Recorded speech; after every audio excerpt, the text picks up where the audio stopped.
নমস্কার,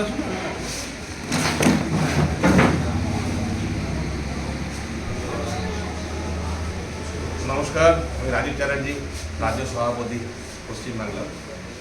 শুভ সন্ধ্যা। সমস্ত মুর্শিদাবাদবাসীকে আমার সালাম আলাইকুম, প্রণাম, নমস্কার জানাই।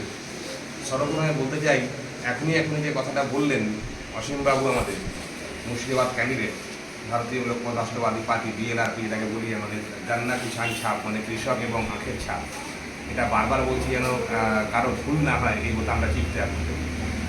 এখনই উনি বললেন যে এই জিতটা আমার নয়, এই জিতটা আপনাদের জনতার। ঠিক সেই কথাটাই বলতে চাইছি। উনি ভূমিপুত্র বললেন, আপনারা বেটা চুনুন, নেতা নয়।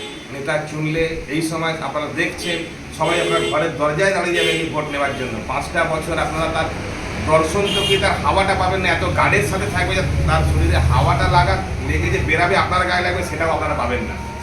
তো সেই রকম একদম ঘরের পাশের ছেলে, জন্ম থেকে যাকে দেখেছেন সেরকম লোককে নাহি কি বাহিরাগত কাউকে এনে এখানে স্টাম্পিং করে দিয়ে তাকে ভোট দিয়েছে দিল্লি আর গুজরাট আর অন্যান্য জায়গায় ঘুরে বেড়াবে, আর বাংলার জন্য কিছুই করবে না। আপনারা জানেন বাংলার কী পরিস্থিতি হয়ে আছে। তো অসীম বাবুর মতো লোক যে প্রতি মাসে একবার করে ফরেন ট্যুর করেন, তা সত্ত্বেও ভারতবর্ষকে ভোলেননি, বিশেষ করে নিজের জন্মস্থান মুর্শিদাবাদকে ভোলেননি। আজ উনি আপনাদের জন্য লড়তে এসছেন।